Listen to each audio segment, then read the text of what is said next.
Listo. Entonces, dando continuidad a nuestro curso de desarrollo de chatbots con Dialogflow y JavaScript, eh, el día de hoy vamos a hacer una pequeña introducción a las APIs. Pero antes que nada, lo primero que vamos a hacer es una recapitulación. Vamos a hacer un repaso súper rápido por todo lo que hemos hablado hasta ahora de todo lo que es la plataforma Dialogflow.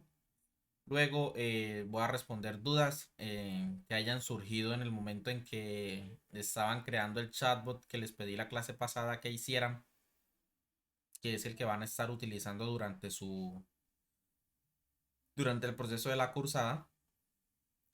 Y por último vamos a hablar o a tener una teoría técnica y ejemplos de lo que sería el tema de hoy. Entonces, antes de comenzar, vamos a garantizar que tengamos instaladas todas las herramientas, que en este caso es un editor de texto. Puede ser cualquiera de su preferencia. Por ejemplo, Visual Studio Code o WebStorm o Sublime Text o Vim o Atom o cualquiera de su preferencia. Hasta el Notepad, si le gusta o le funciona, lo puede utilizar. Vamos a trabajar con Git. Si no han instalado Git, deben hacerlo para poder hacer un control de las versiones de nuestro chatbot. Por ejemplo, vamos a quitar aquí estas notificaciones. Perdón, que me canceló la pantalla. Dame un segundo. Listo.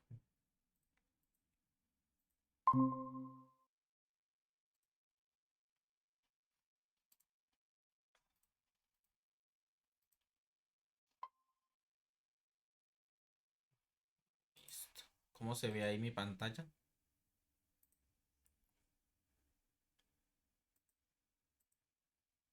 ¿Se ve bien mi pantalla ahí?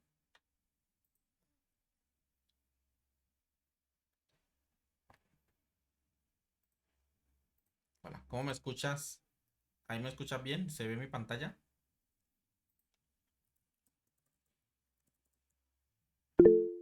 Listo, entonces, para continuar, veníamos hablando de que una de las herramientas que vamos a utilizar es Git. Entonces hay que instalar el programa Git. Para eso tendríamos que entrar o buscar en Google, así tal cual, ponemos Git. Git es un sistema de control de versiones donde vamos a poder ir llevando un control de todos los cambios y modificaciones que le vayamos haciendo a los archivos de nuestra API, que es la que vamos a desarrollar para ser consumida por Dialogflow. Entonces, para instalarlo, buscamos Git en Google, escogemos la primera opción y luego está la opción de descargar. Si tienen Windows, pues aquí él automáticamente les detecta el sistema operativo. Y si tienen Linux, con un simple comando se instala, que es sudo apt install git. Ya para Mac y eso también, según la terminal que estén utilizando, pueden utilizar los comandos correspondientes. No sabría explicarle porque pues no manejo Mac, entonces por ende ya les tocaría que lo investigaran. Y en ese caso, pues no lo instalo, que ya lo tengo instalado. Para saber si tienen Git correctamente instalado en su sistema, ustedes escriben git -b, perdón, git menos versión. Y él aquí automáticamente les va a mostrar qué versión de Git tienen instalada. Vamos a quitarle un poquito de,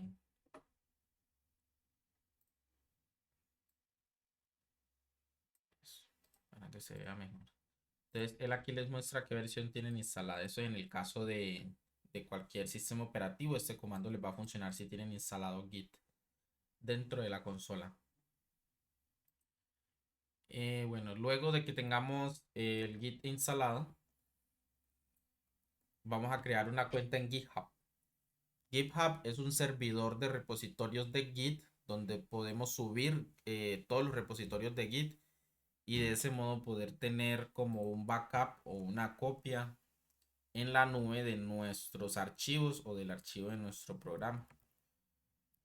Para eso vamos a GitHub, escriben GitHub en el buscador de Google, así tal cual. Y GitHub es, pues, como les expliqué, una especie de servidor. También funciona como red social, ustedes pueden agregar otras personas y aquí ya ingresan a todos sus repositorios. Por ejemplo, yo tengo este que se llama YCM1, que es del curso de JavaScript que estoy dando los domingos. Entonces miren que yo aquí se ven mis carpetas y yo puedo navegar por los archivos. Yo puedo navegar por los archivos sin ningún problema y visualizarlos. Ya si los quiero editar, tengo que clonar el repositorio de mi equipo, que ya más adelante veremos cómo se hace. Entonces, para crear una cuenta de GitHub, cuando ingresemos a github.com sin haber iniciado una sesión, nos va a salir esta página. Entonces, luego acá está la opción de Sign Up, que es para crear una nueva cuenta. Aquí llenan sus datos, crean la cuenta y listo, ya están preparados para utilizar GitHub.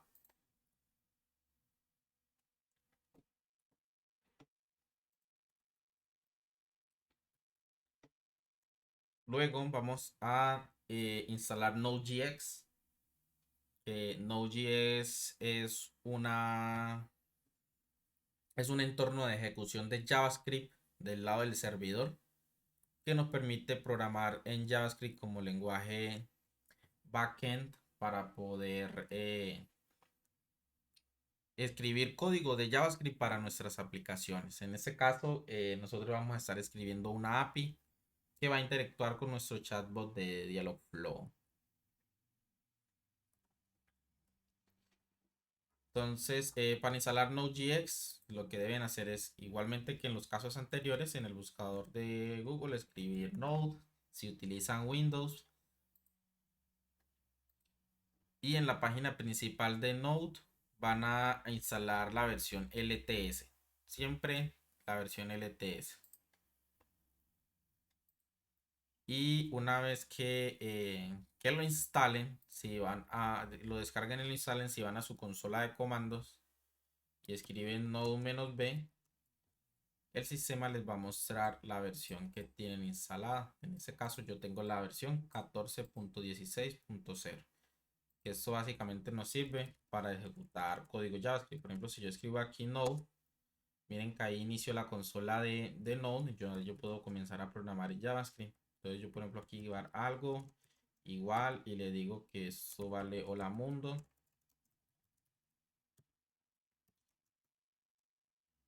Y luego hago un console log de mi variable algo. Y miren que ahí me muestra el valor de mi variable.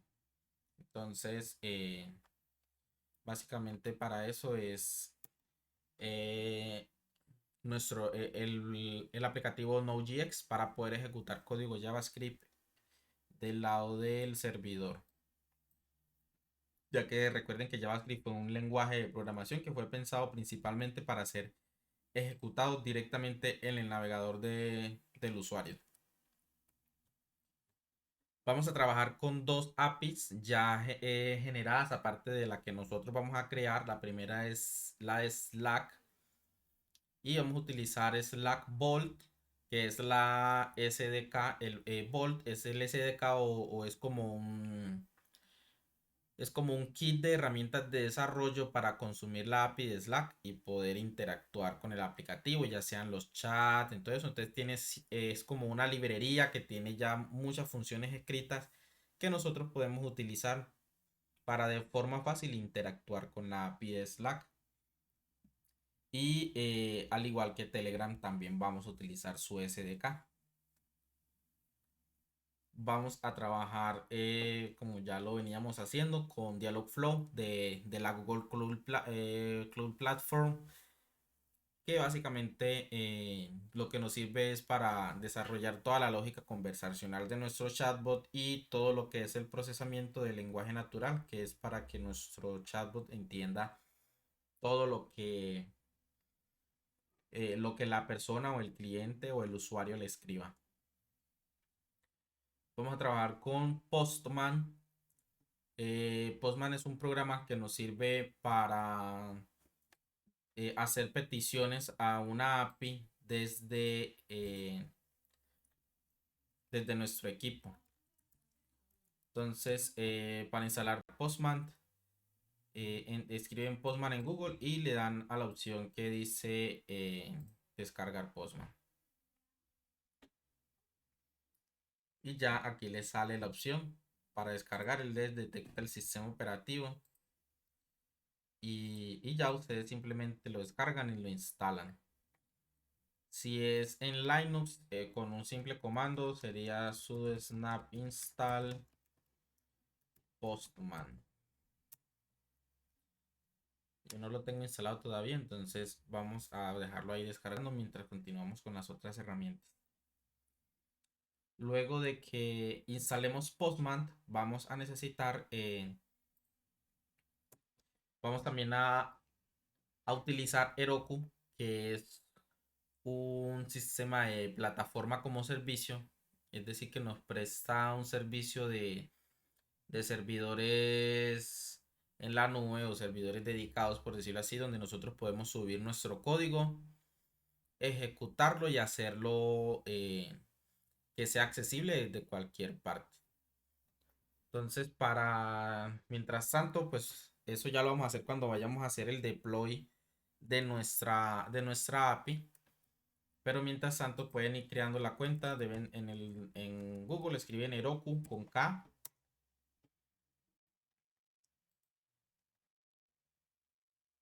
Ingresan a la plataforma y la opción de hacer sign up o de loguearse para crear una cuenta. En este caso ya tengo la cuenta creada, por ende pues no necesito crear una nueva. Ustedes si no la tienen, sí es recomendable que la creen para poder montar su aplicación de Node.js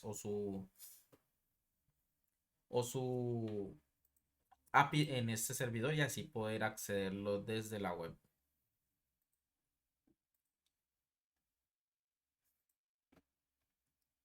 Y listo. Entonces, antes de comenzar con el tema de hoy, que es introducción a las APIs, vamos a hacer un repaso rápido de todo lo que es Dialogflow, lo que vimos en la clase pasada. Voy a hacer un repaso muy por encima, muy rápido, como para refrescar o generar recorderis.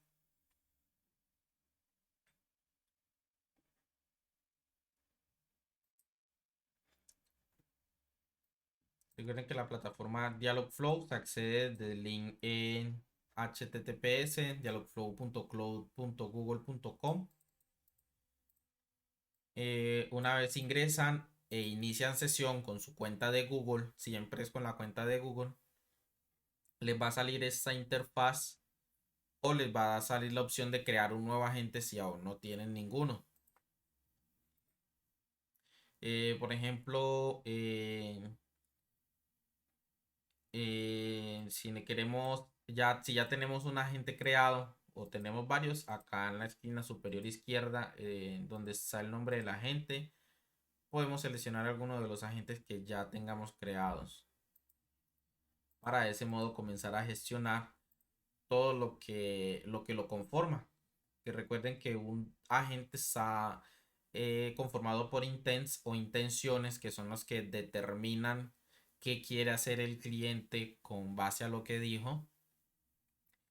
Tenemos las entidades, que básicamente lo que hacen es definir, por decir alguna forma, tipos de datos que el agente va a recibir o va a entender. Está las integraciones, que es la opción que nos permite integrar nuestro chatbot con diferentes plataformas como Slack, Telegram, eh, Facebook Messenger, entre otros. También tenemos el training, que es para validar todas las frases que el chatbot no haya entendido y así nosotros poder enseñarle cómo manejar esas frases que no entendió. Esa validation que básicamente lo que nos hace es eh, mostrarnos qué errores o alertas tiene nuestro agente para que nosotros podamos ir y corregirlas. En el history está el historial de todas las conversaciones que ha tenido el chatbot con los diferentes usuarios. Está Analytics, que es para todo el tema de perdón, para todo el tema de analítica, de identificar cómo se ha interactuado con el chatbot, que, cuántas conversaciones ha tenido, cuántas sesiones, entre otras cosas. Está la documentación y, y el plan que tenemos, que en ese caso estamos usando Trial Edition, pero también está la opción Essential Edition, que no tiene ningún tipo de límites. Y bueno, adicionalmente, en las configuraciones de nuestro agente podemos determinar una descripción, un icono, habilitar todo lo que es la beta de la API o las características beta, la configuración de logs, de cómo loguea y para eliminarlo, los lenguajes que él va a manejar, todas las configuraciones de Machine Learning, que es la sensibilidad que va a tener o cuánto debe ser el porcentaje de match que debe tener una frase con un intent para que él entienda que se trata de ese. Corrección automática de escritura, exportar e importar los environments que son como para poder tener diferentes ambientes o versiones de nuestro chatbot. El speech, que es para todo el tema de reconocimiento de voz. El share, que es para compartir el agente con alguien, con un usuario que pueda acceder y administrar nuestro agente. Y aquí podemos habilitar todo lo que es Sentiments Analyst, que básicamente lo que hace es, con base a lo que el usuario dijo, analizar cómo probablemente se siente esa persona, si enojado, si feliz, entre otras cosas. Profundizando un poco más, hablamos de que en los intents hay algo que se llama contextos, que básicamente lo que hace es guardarnos dentro de la memoria de la conversación, por decirlo así, todos los parámetros que hemos recibido para utilizarlo más adelante en otros intents asociados. Que también teníamos parámetros que podemos pedir al usuario, ya sea de manera obligatoria o de manera opcional. Están los response, que es lo que responde el chatbot, y la opción de fulfillment, que es donde habilitamos la opción de que con ese intent el chatbot llame a una API o un web service que nosotros tengamos conectado con él. Que eso es lo que vamos a estar utilizando mucho durante esta cursada. Y bueno, adicionalmente, hablamos también de las entidades. Decíamos que podíamos crear entidades personalizadas, ya sean de entidades simples o entidades compuestas, donde una entidad compuesta básicamente es una entidad que recibe dos datos de la misma entidad. Dos datos de dos entidades diferentes. Por ejemplo, está esta de bebidas, que recibe un sabor que es de tipo de la entidad sabores y una cantidad que es de tipo number integer de las entidades del sistema.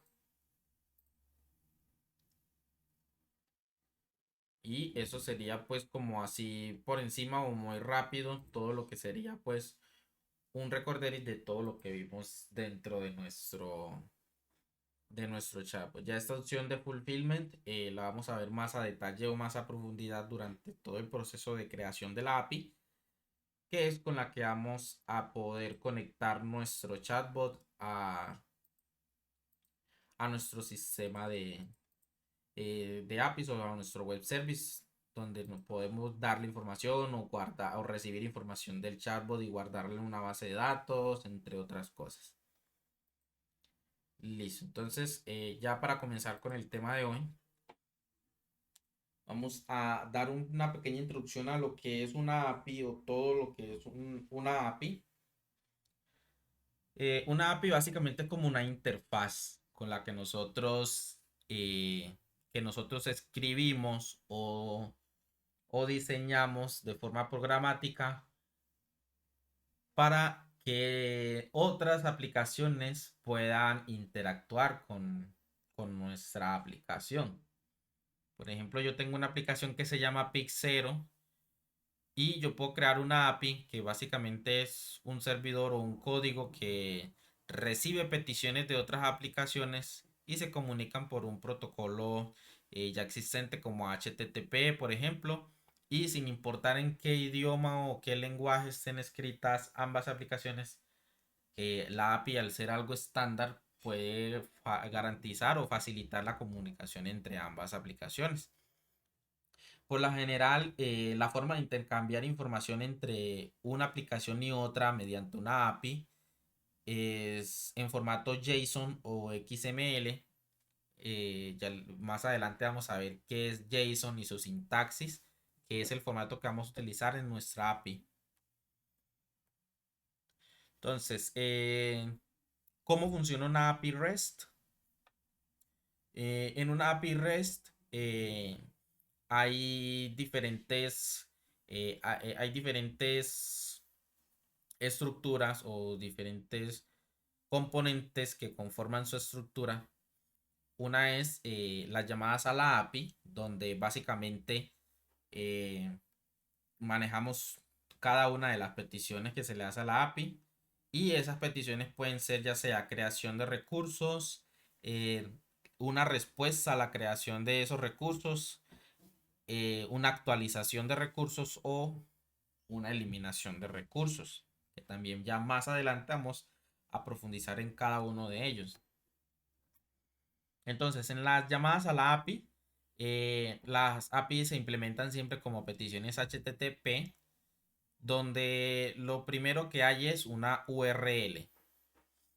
Esa URL representa el recurso al que queremos tener acceso en nuestra API. Por ejemplo, aquí en la imagen se ve que hay una URL y que el recurso que está solicitando es el curso con ID 1. Miren que está de los cursos, tráeme el que tiene el ID 1. Entonces, en ese caso, el recurso vendría siendo un curso que tenga ID 1. Ya eso internamente lo procesa la API y eso es lo que devuelve. En las llamadas a la API también hay algo que se llama método o HTTP verbs, que básicamente lo que determina es qué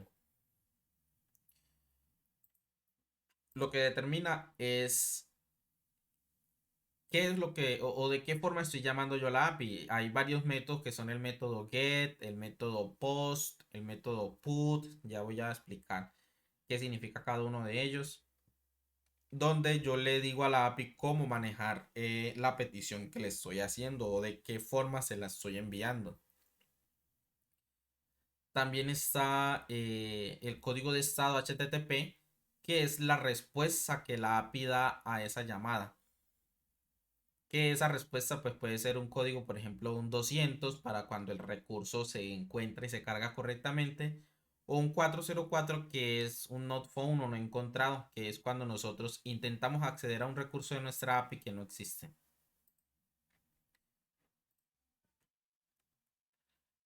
Ahora, entonces, en la creación de recursos, la URL está abierta, por decirlo así, o porque como el recurso que estamos llamando todavía no existe, pues no necesitamos pasarle un ID. Y el método que se debe utilizar en la creación de recursos debe ser post.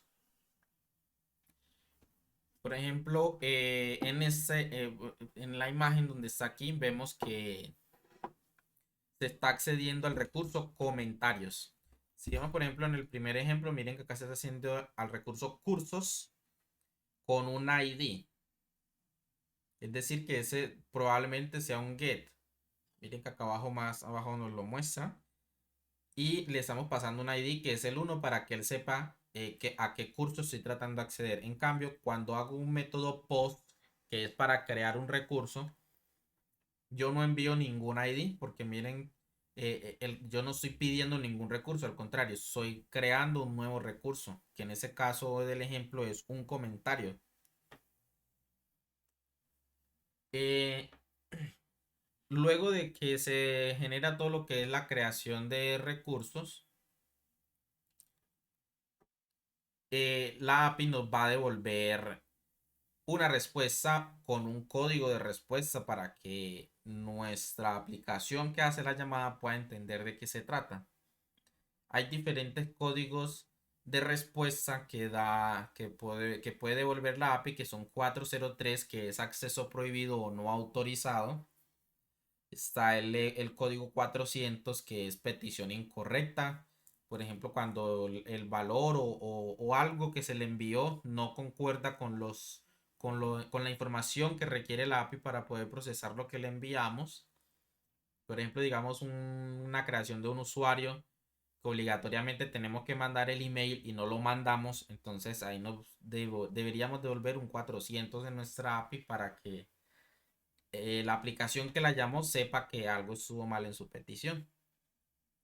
Está el error 500, que básicamente es el error que devuelve nuestra API cuando hay un problema en su interno, pues ya propio del API, no de la aplicación que hace la llamada, sino de la nuestra, que es la que está sirviendo la API. Y, por ejemplo, digamos, se cayó la base de datos, entonces yo intento crear un recurso, pero no se crea exitosamente porque la base de datos está caída, entonces eso debería devolver un error 500. Y un D01, que es para cuando intentamos crear un recurso, el recurso se creó correctamente, devolveríamos ese 201. Y la URL que tiene el recurso recién creado, pues normalmente el estándar o la buena práctica es devolverla junto con la respuesta en la cabecera HTTP, que en la próxima clase vamos a ver todo lo que es el protocolo HTTP, lo que son los requests, los response, que es un header o una cabecera, cookies y todo eso.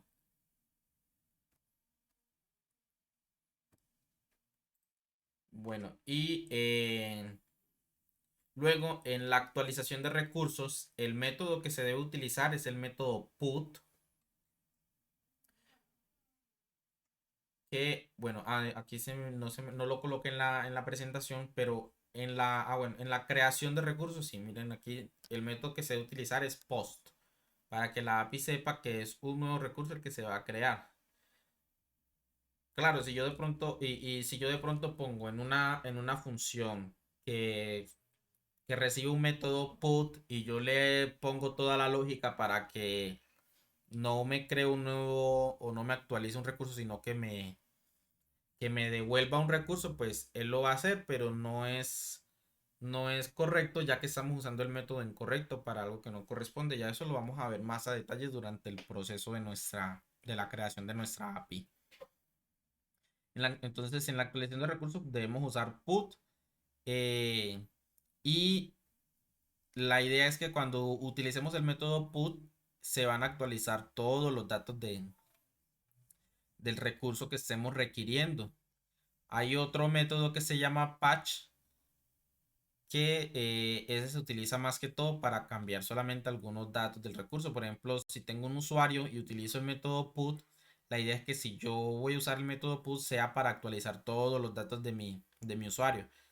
Si ya yo quiero solo un dato, entonces habría que utilizar el método patch, que sería para modificar, por ejemplo, solamente el nombre o solamente el email. También devuelve un error 500 cuando hay un error en, en la actualización del recurso. Y pues hay algunos frameworks que todavía no soportan este método put ni el método patch, pero por lo general la gran mayoría sí lo soportan sin ningún problema. En los resultados posibles están todos los errores que ya vimos en el anterior, o todos los códigos que ya vimos en el anterior, que es el código 200, el 404, el 500, entre otros. Está el 201, que es cuando se actualiza correctamente, y el recurso, y el 200, que es cuando el recurso se procesa de forma correcta.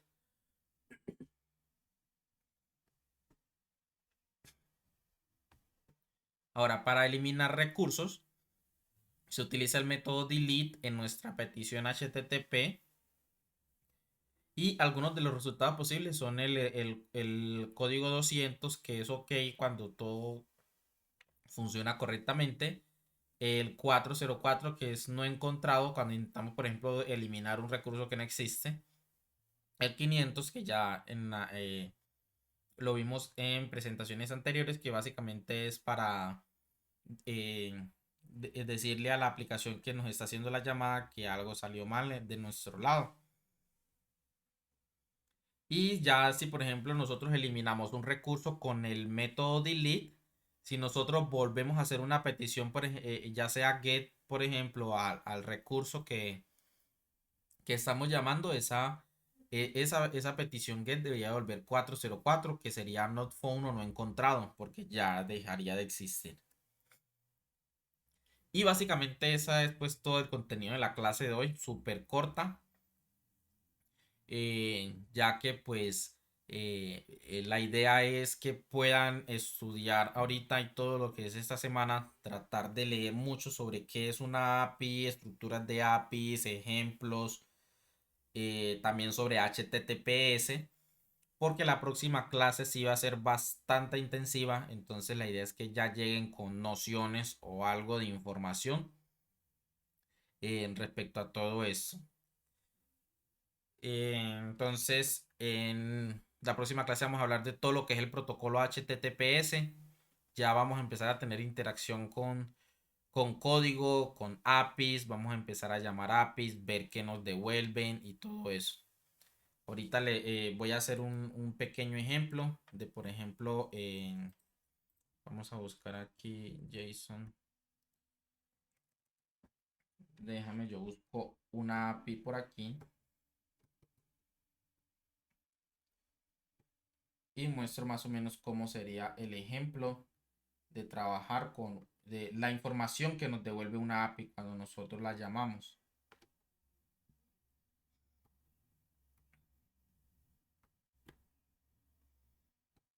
Un segundito.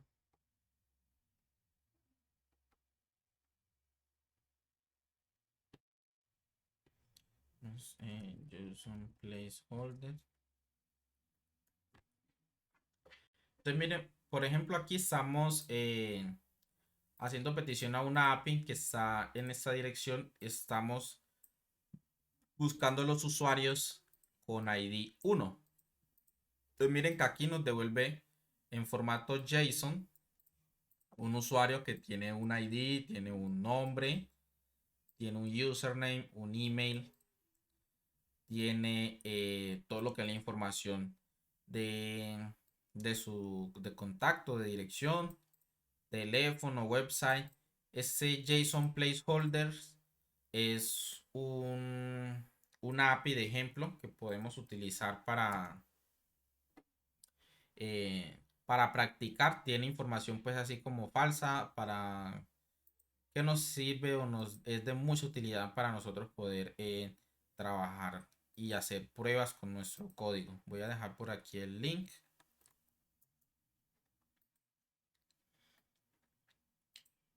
Y miren que aquí nos está devolviendo todo lo que es la información de ese usuario en formato JSON, y ya yo eso lo puedo recibir en mi aplicación y procesarlo. En los headers, miren que aquí está toda la información de los headers o las cabeceras. Vamos a ver qué significan algunas de esas y para qué se utilizan. y cómo procesarlas desde el lado de nuestra API o desde el lado de del cliente que consume la API. Y por ejemplo, si yo aquí no le pongo ningún ID,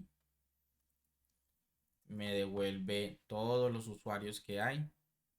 Viene que aquí me devuelve el primero, aquí el segundo y así sucesivamente. También vamos a ver toda la sintaxis de cómo escribir todo esto en formato JSON, ya que vamos a estar utilizando también lo que es MongoDB o bases de datos en Mongo que son basadas en documentos para almacenar nuestra información. Y básicamente Mongo lo que hace es que almacena la información así en documentos tipo JSON. ¿Alguna duda hasta el momento respecto al chatbot que se hizo o que estuvieron realizando durante la semana? La idea pues era que dedicáramos hoy un buen rato a resolver todas esas dudas, pero pues desafortunadamente no llegaron más personas, así que por eso se nos hizo tan corta la clase hoy. Y listo, listo, perfecto. Me alegra entonces que haya quedado todo súper claro. Entonces, lee un poco más sobre todo el tema de APIs, de qué son pues profundizar un poco más sobre APIs y leer un poco sobre HTTP o el protocolo HTTP, cómo funciona, para que la próxima clase, la transferencia de conocimiento sea mucho más fácil. Entonces, ya la próxima clase pues ya no sería en vivo, ya pues yo la grabaría y se las estaría mandando en el link hasta que pues logremos tener una mayor afluencia o mayor cantidad de personas asistiendo. Entonces, por el momento eso sería todo. Me confirmas pues si quedó todo claro, pues lo que hablamos de la introducción a todo lo que es las APIs. Ah, sí, sí, ya yo lo tengo ahí, tú me lo enviaste en un zip. Yo ahorita lo importo y lo pruebo y y te cuento qué tal. Listo, entonces muchas gracias por haber asistido, Beto. Un abrazo, entonces ya pendiente pues a los videitos que los voy a estar subiendo para que puedas darle continuidad pues a todo el proceso de aprendizaje respecto al desarrollo de chatbots, que pues la idea no es cancelar el curso, sino pues por el tema de la poca afluencia que tiene, no es eficiente en calidad de tiempo darla de manera virtual.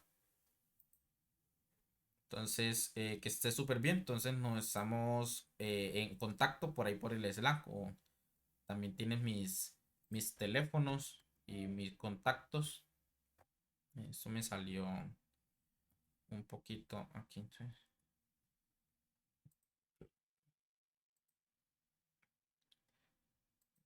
No sé qué pasó. Bueno, están mis teléfonos.